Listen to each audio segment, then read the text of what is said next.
7-8 quadratic formula. The quadratic formula is this equation right here that has a, b, and c in it. And this is used to find the x-intercepts of a quadratic equation. So remember, x-intercepts are also called zeros, roots, or solutions. And we talked about how to identify an a, b, and c from a quadratic the very first day that we learned about quadratics. But a is always your number in front of the x squared. So on example 1, our a value was 4. B is always attached to the regular x, so our b value is 7. And c is the constant, the number attached to the without a letter attached to it, so that one is at -2. And the equal 0 thing, we don't really need to do anything with it. It's just kind of there to tell us we are looking for the x-intercepts.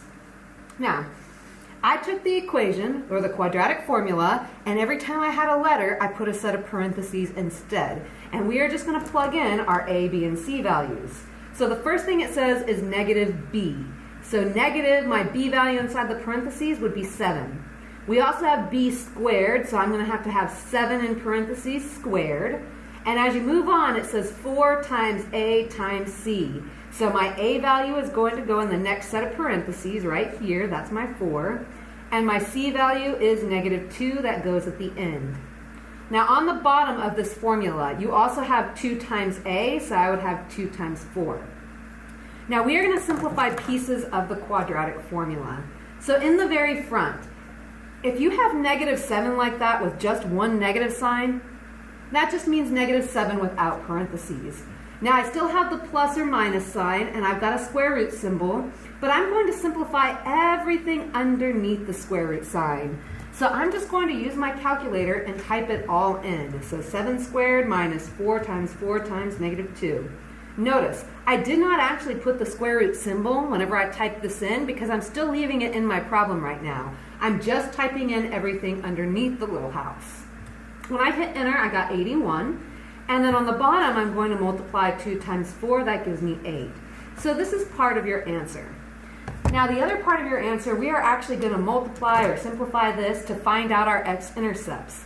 Now what we learned the day before when we were doing 7-7 is that this little plus or minus sign actually means that we have two different problems. We have -7 plus the square root of 81 divided by 8, or we have -7 minus the square root of 81 divided by 8. So really, plus or minus means once with the plus sign, once with the minus sign. And we are going to use our calculators and just type it in like it looks. So to get the fraction bar, you press alpha y equals enter. I've got -7 plus the square root of 81 on the top divided by 8. And when I hit enter, I get 1/4 as my answer. So there's one of the x-intercepts. For the other one, if I want to bring this back up instead of typing it all in, I can use the arrows over here to go up. Once you're hovered over it and you hit enter, it'll bring it back down. So now I'm just going to use the arrow and scroll until I get over the plus sign. You don't have to hit delete or anything, just type a minus sign over it, which gives me -2 as my other answer. Now when you're talking about the difference between negative signs and minus signs, if it's the beginning of the problem, it's a negative sign. If it's not the beginning of the problem, it's a minus sign. Okay.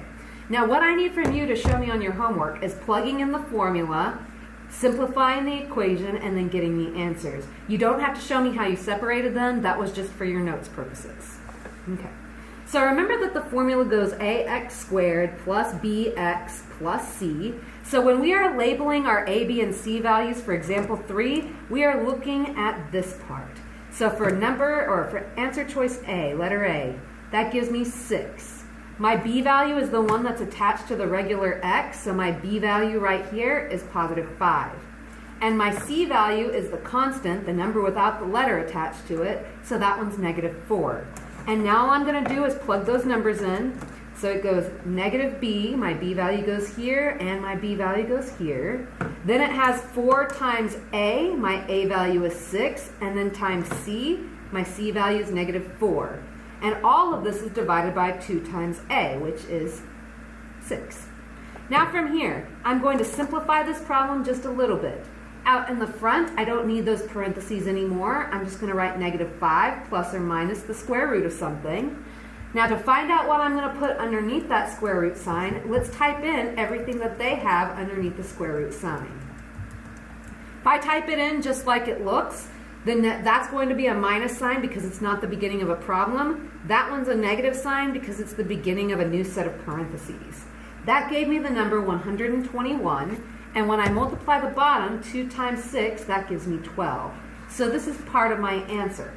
Now to actually find the real x-intercept numbers, we're going to type that into our calculator by pressing alpha y equals enter, -5 plus the square root of 121 all over 12.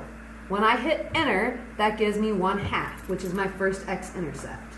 Now I'm going to bring it back up and then just change that to a minus sign right there.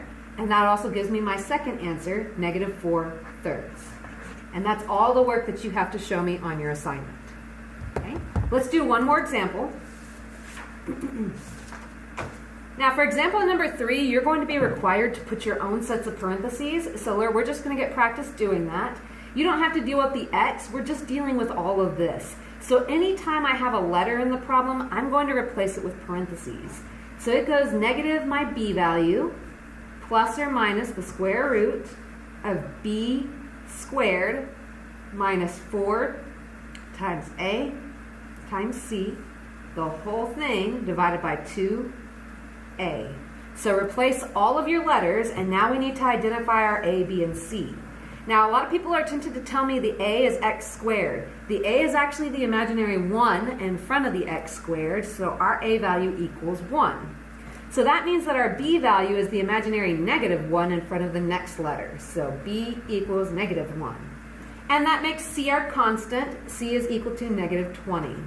So if I plug these values in, I'm going to have -1 right here and here for my b values. Then it goes a right here. That one would be 1. And I've got an a here. That's 1.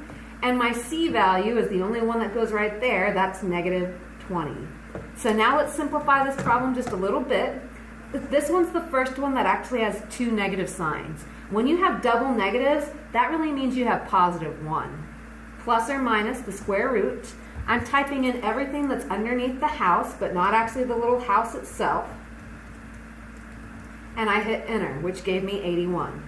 Now I want to point out, the parentheses are actually very important because look what happens if you leave them off. You get the wrong answer. So make sure you are putting those parentheses when you type this in. And on the bottom right here, I do 2 times 1, which gives me 2, and I've got the first part of my answer. For the second part, we're going to type that equation back into my calculator. So I'm going to